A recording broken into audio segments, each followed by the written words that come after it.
Assalamualaikum warahmatullahi wabarakatuh. Kembali lagi di channel ini. Hari ini saya akan menjelaskan tentang karakteristik memori. Tapi sebelum masuk ke video, kita intro dulu.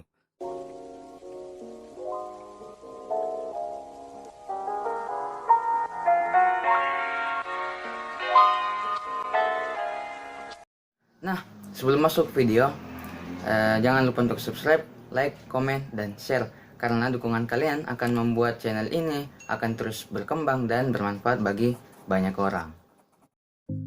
Untuk menentukan jenis memori yang tepat untuk komputer kalian, kita harus mengetahui karakteristik dari memori tersebut. Karakteristik memori terbagi ke dalam beberapa jenis, dan jenis-jenis itu akan saya bahas di video ini.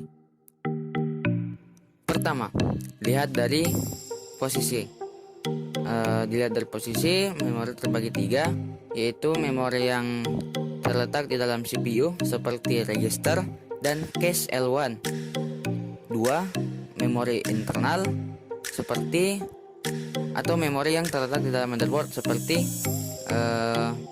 cache L2, cache L3, memori utama dan ROM.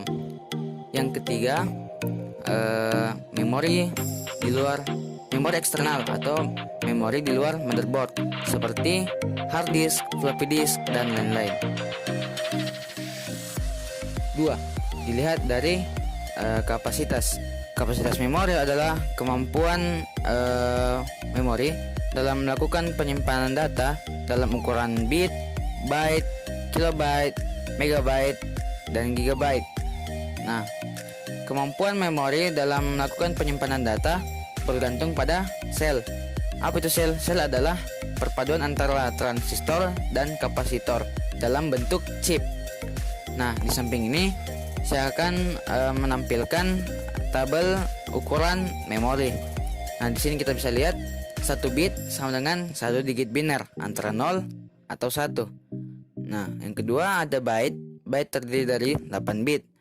Nah, yang ketiga ada kilobyte terdiri dari 1024 byte. Yang keempat ada megabyte terdiri dari 1024 kilobyte. Yang kelima ada 1 gigabyte terdiri dari 1024 megabyte. Terus ada 1 terabyte terdiri dari 1024 gigabyte. Nah, jika kalian menemukan memori dengan ukuran 4K kali 8, artinya 4K menunjukkan jumlah lokasi. Misalnya 4 kali 1024 sama dengan ada 4096 lokasi yang terdapat di memori tersebut. Nah, sedangkan angka 8 menunjukkan panjang bit dalam satu set data. Ketiga, dilihat dari transfer data dan metode akses. Transfer data adalah kemampuan memori untuk mengirimkan atau menerima data baik dari ataupun menuju memori. Terdapat 3 metode akses dalam ukuran transfer data. Di antaranya adalah word, addressable units, dan units of transfer. Nah, sekarang saya akan menjelaskan faktor read write data pada sel memori. Terdapat 4. Yang pertama, sequential access. Sequential access diuraikan dalam bentuk unit data yang disebut dengan record. Mode akses data dalam record harus dibuat dalam bentuk linear. 2. Direct access. Direct access mendukung proses shared read dan pada tiap bloknya mempunyai unique address. Yang ketiga, random access. Pada random access, metode pencarian tidak bergantung pada urutan lokasi penyimpanan, tetapi dia akan secara acak. Yang keempat, associative access. Associative access, pencarian data secara random berdasarkan isi data. Jadi tidak mementingkan lokasi.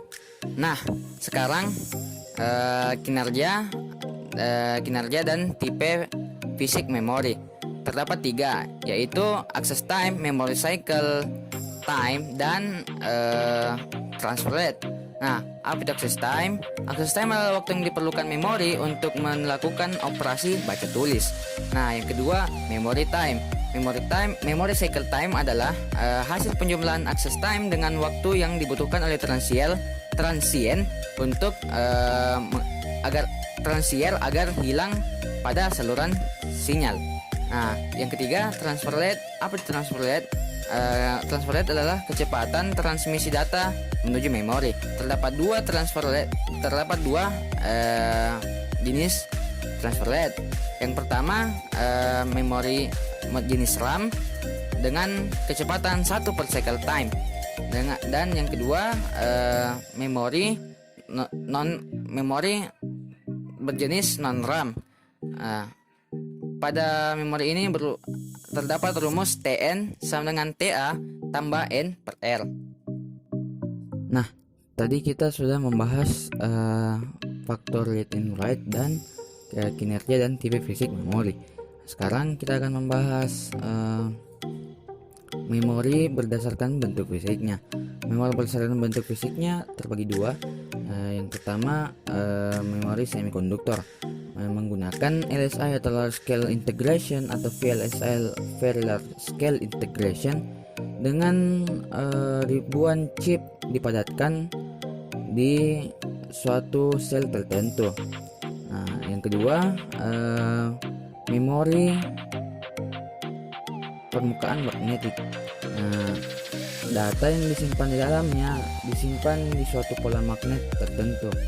Nah, setelah kita membahas memori berdasarkan fisiknya, ada juga memori berdasarkan cara penulisannya. Memori cara penulisannya ada erasable dan non erasable, ada volatil dan non volatil.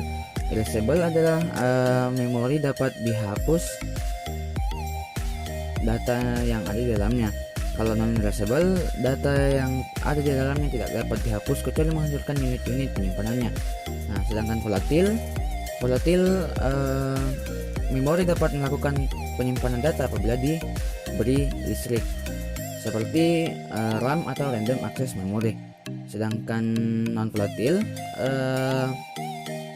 dia tidak membutuhkan energi listrik untuk menyimpan data di dalamnya.